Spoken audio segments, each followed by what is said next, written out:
Hey guys, it's Fletch. Welcome back to the garage, guys. Actually, in a great mood today. Feeling halfway decent today, so that's a good change for me. So while I'm feeling good, I wanted to shoot some videos for you guys. And I've never done my the zombie apocalypse. It's SHTF WROL. Video, what weapons would you recommend, what do you have, that type of thing. So I thought I'd do that for you guys, kind of, I guess, kind of a rite of passage, so to speak, right? There's a lot of guys, that at some point end up doing that, so I thought, what the heck, I'll do it for you guys tonight. So I'm going to kind of start at the bottom end of weaponry and work my way up. So the first is blades, big nasty blades. And guys, this is not a big name brand knife, so I'm not going to tell you what it is or annotate it or anything. Guys, the family bought this at a yard sale for like $10. So but it's still intimidating looking, and God forbid you would ever have to use this for self-defense. I'm pretty certain that it doesn't matter. It just has to be able to penetrate flesh, right, to do the job. So you don't really need a $150 knife to do that. And so there you go, survival type knife. And I'm going to try to have fun with this, guys. Not going to be too serious. Alright, next, machete. And nice thing about a machete is they've got some good reach to them. You can reach out and love someone, right?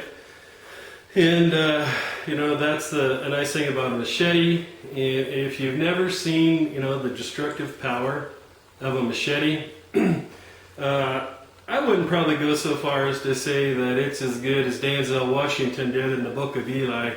I think you'd probably really have to know what you were doing to even come close to doing that. But something like this in capable hands could put a world of hurt on someone. So the machete knife, and the great thing about machetes, guys, or even a big survival knife like that, is that if you're wearing it on your belt, it's a good way to say, I'm not a victim. And I don't think depends on the situation, but you may not always want to show everything that you've got. But if you've got something that says, I'm not a victim, it can make people think twice as to whether or not you've got some other type of weapon hidden on you somewhere.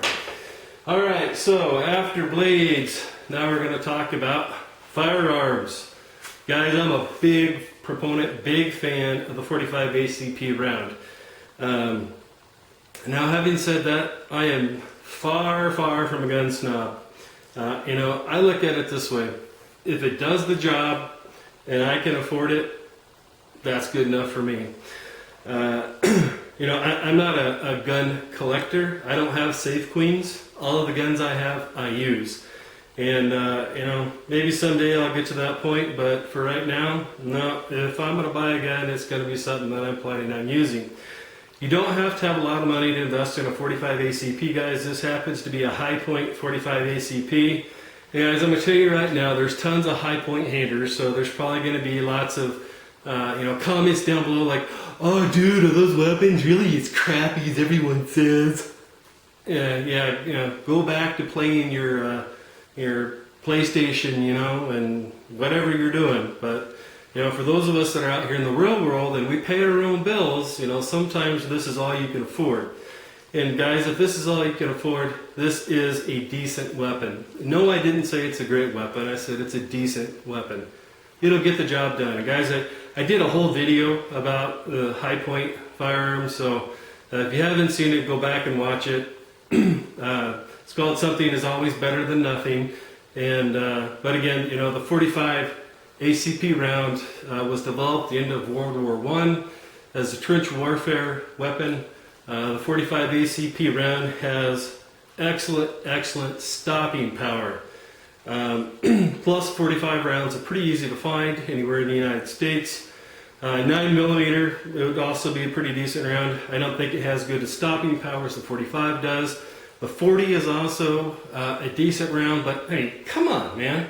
The 40 Smith & Wesson, that's a demasculated 10 millimeter. Somebody took the balls off a 10 millimeter and they decided to call it a 40 caliber instead of a 10 millimeter short. Come on. But seriously, 40 Smith & Wesson is a decent round as well. Has pretty decent stopping power, better than a 9 millimeter. And but you know, if you're a wheel gun fan, you know the 38 357 Magnum would also be a good round to have. If you're going to have your weapon in your house, I'd highly recommend that you have it in some type of lockbox, so to speak. They've got, you know, the biometric readers, and they got the ones that have the finger grooves you can put your hand in, and then you do a sequence of buttons and it pops open so that you can have a loaded weapon ready. Because guys, you know, the cops are only minutes away when seconds count. And so, you know, doesn't matter what, it's even more so if you're in SHTF or WRL situations. So, handguns, you know, must have.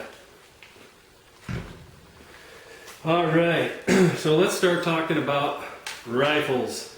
Guys, this is a 30-30. This is a Winchester Model 94 30-30. The 30-30 is a very nimble weapon. It's very easy to draw it up and to get on target. And yes, guys, this is a safe weapon. All of my weapons have been safety checked before I started doing this. So all of you safety Sallys out there, you know, I don't need the PMs, I don't need the comments. You know, oh, you're setting an example for other people to be safe. Guys, everywhere around me right now is a safe direction, okay? Relax. The 30-30, guys, is a great round. It has excellent stopping power to medium to short range. And oh my gosh, with the price of silver now, the silver tip bullets probably wouldn't be very economical at this point. With that style of weapon, or if you hand cast your own lead bullets, you know, the 30 caliber bullets that these things shoot have excellent stopping power at short to medium range. And it's also a very nimble weapon, easy to get on target. And you know, if you get pretty good at it, you can shoot these pretty damn fast. If you guys haven't seen Lowbook Prepper's channel, he actually put up a video of him shooting a lever action. I don't know if it was a 22 or a 30-30, but you know, you get good at fanning that, and you can fire these pretty quick.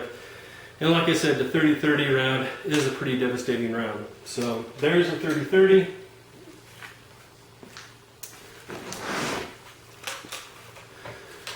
Alright guys, I'm also a big proponent of having a main battle rifle. And the 30-30, in my opinion, is not a main battle rifle. You know, it can't hold 30 or more rounds. And guys, there's a lot of tactical advantages to having a 30-round clip, which is, in my opinion, is also part of the reason why, you know, the government keeps trying to pass these laws to keep us from having only 10-round magazines. Because you have to reload after every 10 rounds. If you have a 30-round mag or a 75-round drum mag, you can fire a lot more and do a lot more suppressive fire and things like that. For those of you that have been in the military or had training, you know what I'm talking about. But, you know, I've got, this happens to be an IO AK-47. I've done a full review on this, so if you want to know more about it, you can look at that.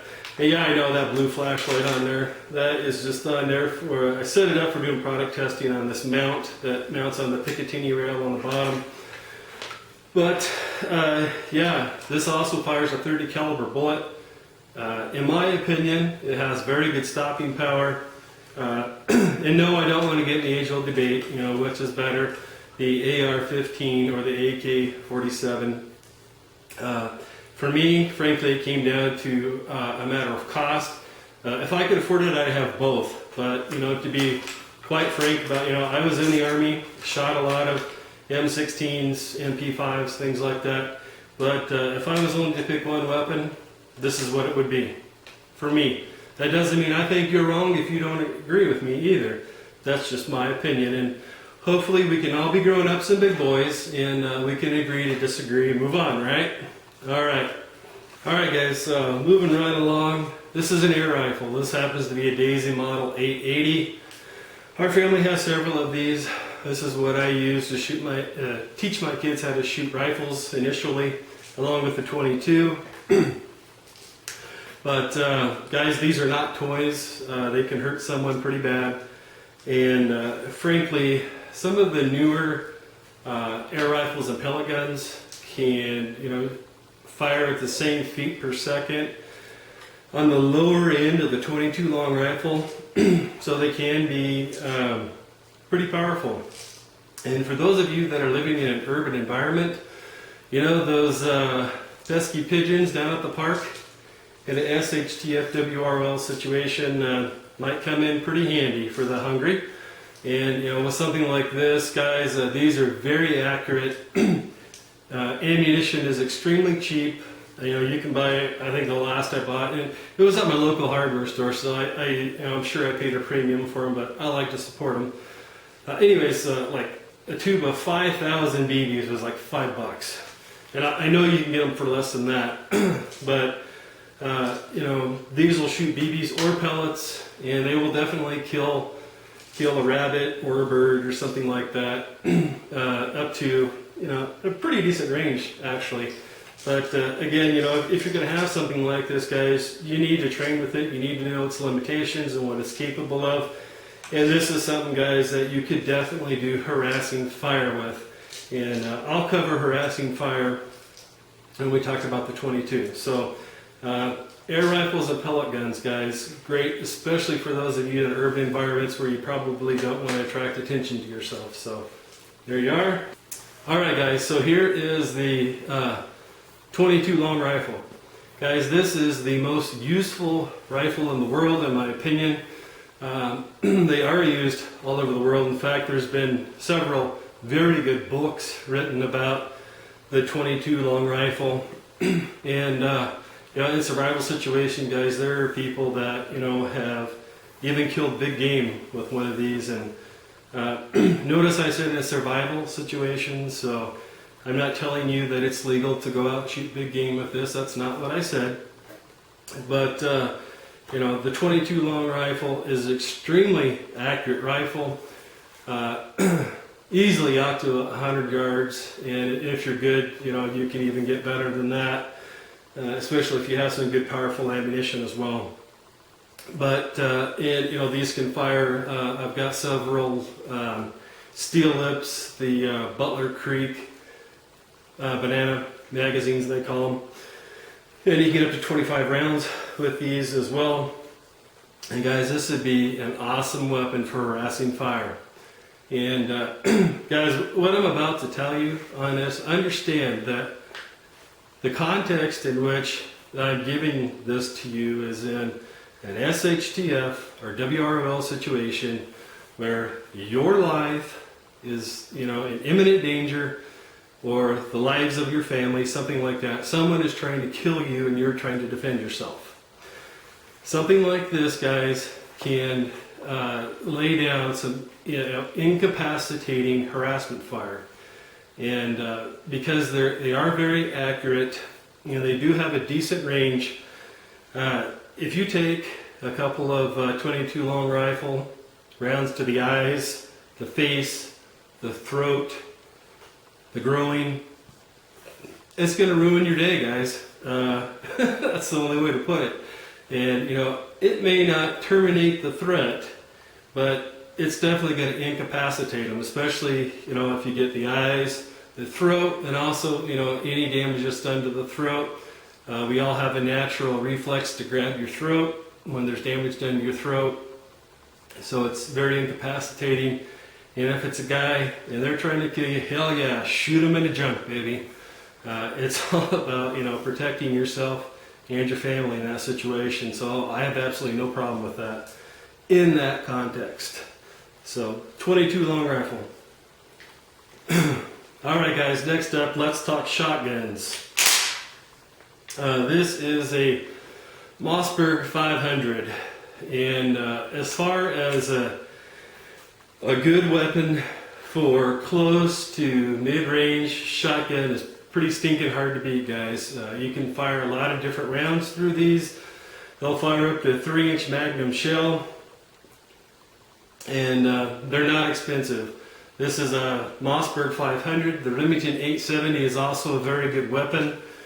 And you know, this isn't all tacked out. This is a hunting gun, but you know, it fires the same rounds and they come out the same.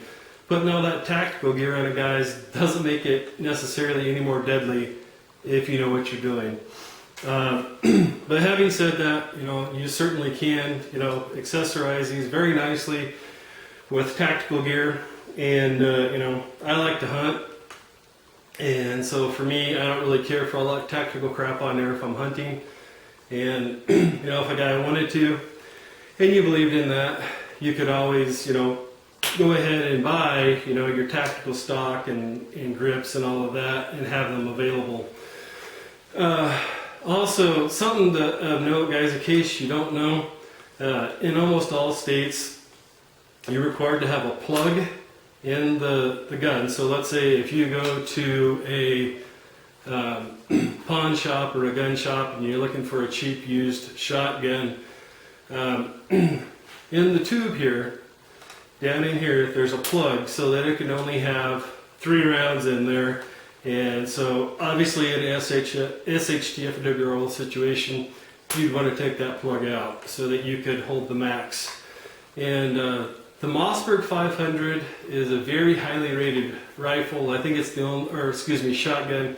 It's the only shotgun that passed the Marine Corps test that they did here in the not too distant past.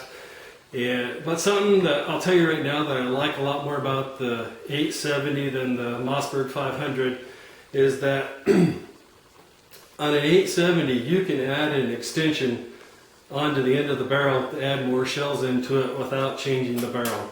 And on your Mossbergs, you can't do it that easy. Typically, you've got to get a different barrel, or you've got to do some gunsmithing yourself. So, something you might keep in mind, but I'm very happy with it. And guys, let me tell you what, if you're someplace that you're not supposed to be, there's nothing that's going to make you crap your pants faster than hearing. And I know some of you just felt a shiver down your spine when you heard that, didn't you? So 12 gauges, guys. Here's another option for a 12 gauge. Hey guys, I wouldn't really recommend going to a semi-auto 12 gauge unless you've got a lot of experience with shotguns. You know, you can fire obviously a lot faster. It's a semi-auto. You don't have to pump it to fire your next round. And this is a Remington 1100. Another great option, and like I mentioned earlier, you could also, if you wanted to, buy a tactical kit for this. I understand that there are some 922 compliance issues that you need to check on and be worried about for semi-automatic 12 gauges. But something, you know, put in the back of your mind for a rainy day is that a little birdie told me that almost all of the Remington 870 accessories that you can buy, other than like, you know, your upper slide tube or something like that, but stocks and things like that, will probably, and I said probably, will probably fit on an 1100 as well, not just the 870. So there might be something to keep in the back of your mind. So another great option is the Remington 1100. Alright guys, and you may be noticing the change in my attire. I've done this video over a couple of days span. The next item that would probably be a good SHTF WROL is a good hunting rifle. Because conservative double roll, you could be a sniper rifle where you could you know, keep some distance between you and the zombies, so to speak. And, you know, reach out and love someone at a long distance. So 30-06 is probably one of the most popular hunting rounds in the country because that's what our military used to use. And as a matter of fact, this is a Winchester 1917 that I've got right here. And I've done a review on this, so you know, you can look at my channel if you want to know more about it. But extremely accurate, good to very long ranges as well. And you know, obviously you're going to want a scope on there so you can take advantage of the range that these have. And if you really run ammunition as well, you can really reach out and be accurate with one of these. So as far as providing, that would be another role that you would want to have a hunting rifle for, so that you can shoot big game, deer, elk, things like that. This is certainly capable of killing either one of those, and as well as zombies. So this again is a 30-06, and another rifle that you may want to consider or look into. This is a Remington Model 710. Happens to be a 243 Winchester round that this shoots, and this is also a very accurate gun. Your round probably isn't going to do quite as much damage as what the 30-06 is, but there's a hell of a lot of difference between the recoil of this and a 30-06. So for small children, a person of small physical stature, this isn't going to hamburger their shoulder like a 30-06 will, but this is still perfectly capable, with good shot placement, perfectly capable of killing something as large as an elk. And this is what my son hunts with right now, and he's already shot one of his own deer with it, and we're very happy with it. And again, just another option for a rifle. A rifle is a good way to keep distance between you and the zombies, and to keep them in check at a distance, so to speak. So I'd highly recommend that if you can swing it, to have some type of a good hunting rifle, and preferably something that would be a common caliber that you would be able to find. And then, also you're going to want to have ammunition. And rifle ammunition is a lot more expensive typically than what handgun ammunition is. So I'd also recommend that you look into reloading. If you're really serious, as long as you have a storage of gunpowder and primers, you can reload pretty much anything, because you can make cast bullets out of molten lead, and that you can fire out of pretty much any rifle that's on the market out there. And it's a great way to make sure that you don't ever run out of ammunition. Like I said, as long as you've got a decent storage of excuse me, of gunpowder and primers. Now obviously, don't do anything stupid. You want to make sure that you're obeying your local, state, and federal laws about how much gunpowder that you're allowed to have. And just a word to the wise, so to speak. If you're not aware, you don't ever want to store your gunpowder and your primers in the same place. So again, I highly recommend a good rifle. 30-06 is probably one of the most popular and hard-hitting rounds that are out there. 7mm mag and a 308 are also pretty common rounds.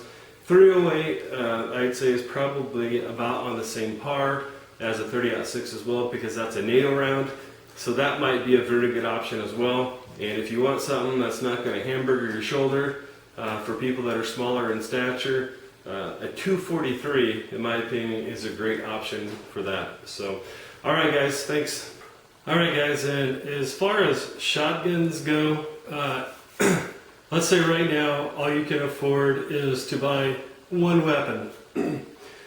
Would you buy a shotgun or like a 45 ACP pistol? I'd say a lot of that would depend on what your personal level of training and experience is. One of the nice things about a pistol is that you can put it in a quick access box. You can keep it loaded with the safety on, and it's safe.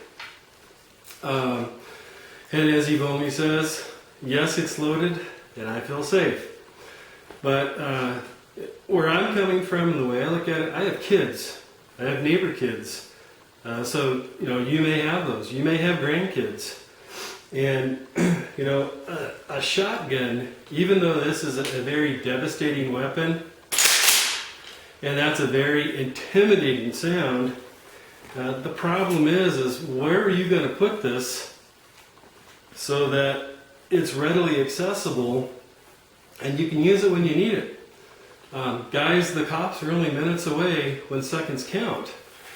And I'm not bagging on law enforcement. I used to be one. I have the utmost respect for the guys and gals in blue and brown. And, you know, just where are you going to put this so that, you know, it's loaded, but yet someone's not going to find it or have access to it. And guys, if you have loaded weapons in your house somewhere, in my opinion, you're a fool. Eventually, one of your children are going to find it. And, you know, which brings me to another topic, and I won't digress too much on it, but you need to be training your children on firearms if you got them in your house. Point blank, end of story. That's all I'm going to say. But one option, guys, that you could do with a 12 gauge is just like they have the quick access boxes like they have for pistols. You can also get them for 12 gauges or rifles. And the way they work is you mount them between two studs on a wall. And then it's got an access panel on it. And, you know, you can get them with a bio reader, just like you can other ones for pistol, or where it's got like, not really braille, but you know, that kind of thing where it's got the bumps on there and it's got an indent where your fingers go so you know they're in the right place. And then you can, you know, key in your sequence that makes it open. And like if this 12 gauge was in there, I would key it in, the thing would pop down, you would lift it up, and then slide it out like this, and then you could have your loaded shotgun. But that's the only way, personally, that I would ever have a loaded 12 gauge shotgun in my house. I don't care if it's SHTF WROL, whatever. You've got young kids around, there's a fascination with firearms, and you know, I wouldn't do it under any circumstance. And even if, you know, it was an SHTF or WRL situation, you know, at nighttime I would, you know, and during the day I'd be open carrying more than likely, and at night I'd be putting that pistol still in my quick access lockbox. Alright guys, I shot this a couple of times because I wanted to make sure that I covered all of the weapons I wanted to talk about, but there's a couple of other, I'd say, philosophy things that I wanted to talk to you guys about as far as just defense in general, because that applies whether it's today in quote-unquote normal society or, you know, what might possibly happen in the future. And I'm going to label this probably something like, you know, SHTF WROL weapons options or something like that. Now, just because I'm saying it, guys, doesn't mean that I want that to happen, because I don't. You know, I have absolutely no romantic notions of, you know, mowing down zombies or anything like that. And for those of you that do, you know, to each their own. I don't know about you guys, but I don't want any firearms fired around my babies ever, if I can help it. But by the same token, you know, I'm going to do what I have to do to defend my family. So, and my stance where I come from is that, you know, I believe in, you know, as, let's see, who was it? Brooklyn Prepper says, live for today, prep for tomorrow. Yeah, by the way, Brooklyn Prepper's got a great channel if you haven't checked him out. I think pretty much everyone has probably heard of him at this point, unless you're new. But if you're new, be sure to check him out. But anyways, just because you're planning for something doesn't mean that you want it to happen. And it doesn't mean that it's going to happen just because you're planning for it. And, you know, I subscribe to the point of view, you know, you expect the best, but prepare for the worst. So, along that same way, something I want to talk to you guys about real quick is having a firearm in your home that is not loaded and accessible doesn't do you a lot of good, guys. And I know there's a bunch of safety Sallys out there that right now the hackles on the back of your neck are coming up, and you're just itching to hear what I say next so that you can leave corrective comments for me. So let's throw out all the disclaimers. Guys, the cops are only minutes away when seconds count, and especially in SHTF or WRL situation. And I definitely would not recommend ever in any situation having a loaded weapon hidden in your house or anywhere in your house unless you have no younger children, you have no grandchildren, there's no neighbor children, there's absolutely no way possible anyone's ever going to be in your house that doesn't have maturity and firearms training. And so, what I do is, this is my nightstand gun, and I keep it in a lockbox, one of the ones where, it's got the hand pad on there, and you press a sequence of buttons and it pops open. And, I can pull this out, and I keep the safety on with it loaded and ready to go. And I have practiced many times getting out of bed, because it's right beside my bed on my nightstand. Practice many times rolling out of bed, putting in the sequence, safely drawing the weapon out, and taking the safety off. And I know there's somebody there who say, well, you shouldn't take the safety off until you're ready to shoot. Well, guys, if there's a reason why I feel like I need to draw this gun out of the safe box, then there might be a reason why I need to pull the trigger. And there's a lot of people, unfortunately, that have been shot because in a panic situation, they forgot to take the safety off. But I've also had a lot of experience in firearms training, and I don't put my finger on the trigger until I'm ready to shoot. And, that's probably one of the most important things you can do. Hey guys, if you haven't seen Steve over at Safe Arms Review, he did a whole series on that about the safety of weapons. And guys, there's an involuntary muscle reflex that happens when you're startled. And if you've got your finger on the trigger and someone scares the shit out of you, it may be an unfortunate situation. So I'd highly recommend that you don't ever have your finger on the trigger until you're certain of your target and what's beyond it, and you need to fire. So again, unloaded weapons that are not accessible don't do you any good. And I know those of you that live in the big city, especially unfortunately for those of you that like live in Chicago or something like that, I feel for you. That makes your weapon practically worthless, where number one, you can't really even have weapons, and if you do, the weapon's got to be here and the ammunition's got to be there, and that makes your weapon pretty much worthless. And guys, that also gets back to what I was talking about with the shotguns. A 12 gauge shotgun is devastating. Absolutely, guys. I don't think anyone would argue that a 12 gauge is one of the best self-defense things that you can have. But you've got to have a safe place to keep it where you can access it quickly, and where you've got it loaded, in my opinion. And that doesn't mean that if you disagree with me that I think you're wrong. That's my opinion, and I'm entitled to my opinion, and you're entitled to your opinion. And hopefully we can both be big boys and we can agree to disagree.